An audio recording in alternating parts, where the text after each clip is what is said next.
Well, joining me now from Ellicott City, Maryland, is Jason Nichols of the University of Maryland, College Park. He's a lecturer in the African American Studies Department. It's good to have you on our program, Jason. Thank you. Thank you for having me. Of course. So we're in the final stretch before Election Day. Now, with the candidates and their vision for the nation so different, can you see any voters still undecided at this juncture? Honestly, no. I think that most people have made their decision. We're only a couple of days away, as you stated.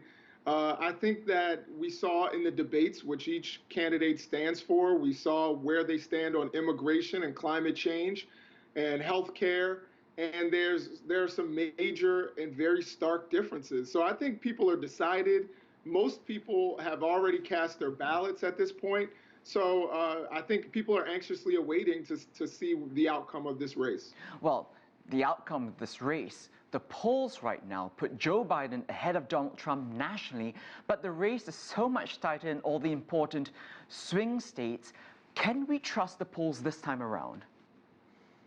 I think the polls are accurate when you go state by state, but as you stated, they're all within the margin of error.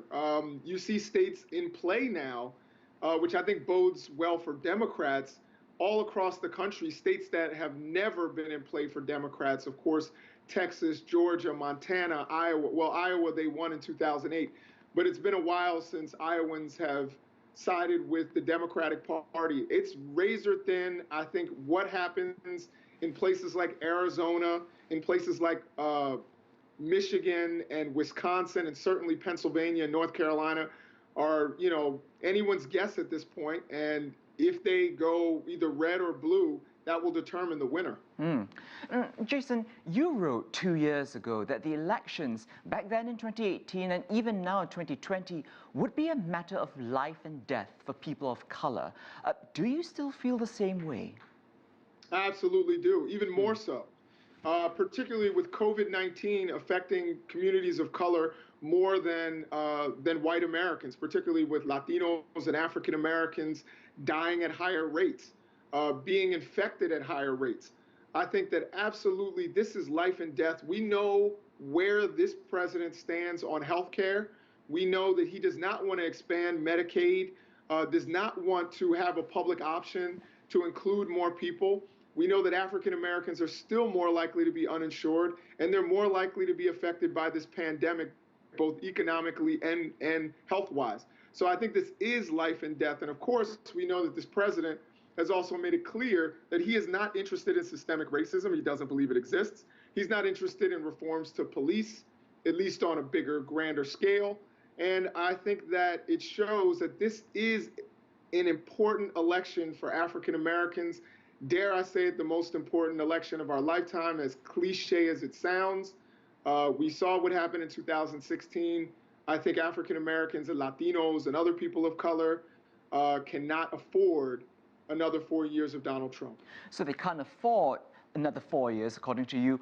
For all the reasons you gave us, will they push voters to come out in bigger numbers? That remains to be seen. It looks like there's a lot more participation because we've moved from election day to election season. So now you have people able to cast their ballots for weeks on end. There are many different options. You can mail in your ballot. Not anymore. I would tell any of your U.S. viewers, do not mail in your ballot now. Deliver it to a drop box or deliver it to a polling place. But prior, you could mail in your ballot. You could drop it at a drop box, or you could go vote in person either early or on election day. So I think we're going to see a big turnout. Will it be a bigger turnout of African Americans and Latinos? That remains to be seen. I hope so, but I don't know if we'll ever reach 2008 numbers when Barack Obama ran for president. Very quickly, here in Washington, buildings downtown are beginning to be boarded up, and even the White House is almost being fortressed in, all in preparation for possible post-election unrest. Can you foresee things getting ugly? Yes. I honestly believe that there will be some level of upheaval, some level of violence after the results of this election. I don't think that many of Trump's supporters will be able to accept a loss. And I think that there will be people who will be frustrated if Biden loses. But I really believe if Trump loses, you will see large-scale violence. I truly believe that. I'm hoping I'm wrong, and I'm hoping that next time I come on your program, I can tell you how wrong I was and how peaceful the aftermath of the election was. But I think in this time when people are so frustrated by so many different things, including the pandemic, I think that you will see an emotional explosion by the American people, regardless to the outcome of this election.